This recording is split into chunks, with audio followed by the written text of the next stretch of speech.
MV. Nikesh കുമാറിനെതിരെ പരോക്ഷ വിമർശനവുമായി VD. Satheesan. AKG സെന്ററിൽ ഇരുന്ന ഒരാൾ തനിക്കെതിരെ വ്യാജ പ്രചാരണം നടത്തുന്നു എന്ന് വി.ഡി. സതീശൻ. 10 കാർഡ് ഒരു ദിവസം തനിക്കെതിരെ ഇറക്കുന്നു. ഇതെല്ലാം കഴിയുമ്പോൾ അയാൾക്കെതിരെ ഒരു ഒറിജിനൽ കാർഡ് വരുമെന്നും സതീശൻ.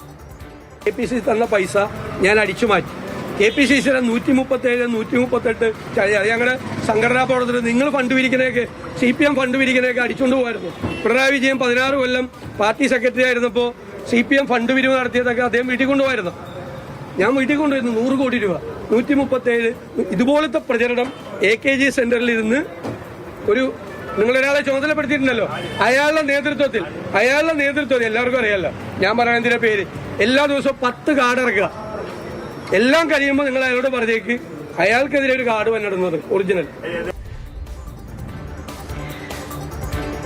AK സ്റ്റെഫിൻ വിവരങ്ങളുമായി ചേരുകയാണ്. സ്റ്റെഫിൻ, പേര് പറയുന്നില്ല എന്നുള്ളതേ ഉള്ളൂ. എം.വി. നികേഷ് കുമാറിന്റെ പുതിയ സ്ഥാനലബ്ധിക്കൊക്കെ ശേഷം, ഈ സൈബർ മേൽനോട്ട ചുമതലയ്ക്കൊക്കെ ശേഷം ആദ്യമായിട്ടാണെന്ന് തോന്നുന്നു പ്രതിപക്ഷ നേതാവിന്റെ ഭാഗത്തുനിന്ന് ഡയറക്റ്റ് എന്ന നിലയ്ക്ക് പറയാൻ കഴിയുന്ന ഒരു വിമർശനം ഉണ്ടാകുന്നത്. 10 കാർഡ് ഒരു ദിവസം തനിക്കെതിരെ ഇറക്കുന്നുണ്ട്. അതെല്ലാം കഴിയുമ്പോൾ ഒരു കാർഡ് സ്വന്തമായി നേരിടേണ്ടി വരും. അത് ഒറിജിനൽ ആയിരിക്കും എന്നാണ് സതീശൻ പറയുന്നത്. അതെ, ഒരു ഒറിജിനൽ കാർഡ് വരുമെന്ന് പറയുന്നു. പക്ഷെ അത് പണ്ട് നേരത്തെ സതീശൻ പറഞ്ഞതുപോലെ ഉള്ള ബോംബാണോ എന്നുള്ളതൊക്കെ ഇനി കണ്ട് അറിയേണ്ടതുണ്ട്.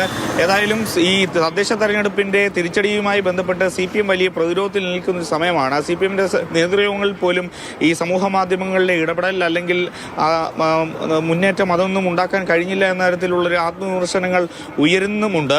അതിനിടയ്ക്കാണ് ഈ പുനർജനി വിഷയം ആയിട്ട് ബന്ധപ്പെട്ട് കാര്യങ്ങൾ ഉയർന്നു വന്നത്. വി.ഡി. സതീശനെതിരെ അതിരൂക്ഷമായിട്ടുള്ള വിമർശനം CPMന്റെയും LDFന്റെയും ഭാഗത്തു നിന്നെല്ലാം ഉണ്ടായിരുന്നു.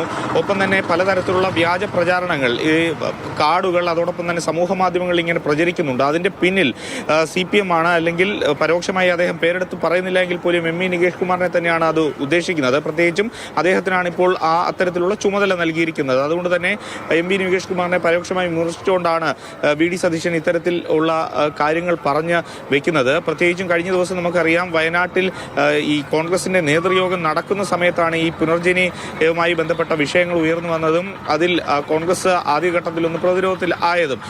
അതുമായി ബന്ധപ്പെട്ട് കഴിഞ്ഞ ദിവസങ്ങളിലെല്ലാം നോക്കിക്കഴിഞ്ഞാൽ സമൂഹ മാധ്യമങ്ങൾ വി.ഡി. സതീശനെതിരെയുള്ള കാർഡുകൾ അതോടൊപ്പം തന്നെ മറ്റ് തരത്തിലുള്ള വീഡിയോകളെല്ലാം തന്നെ ഇങ്ങനെ പ്രത്യക്ഷപ്പെടുന്നുണ്ട്.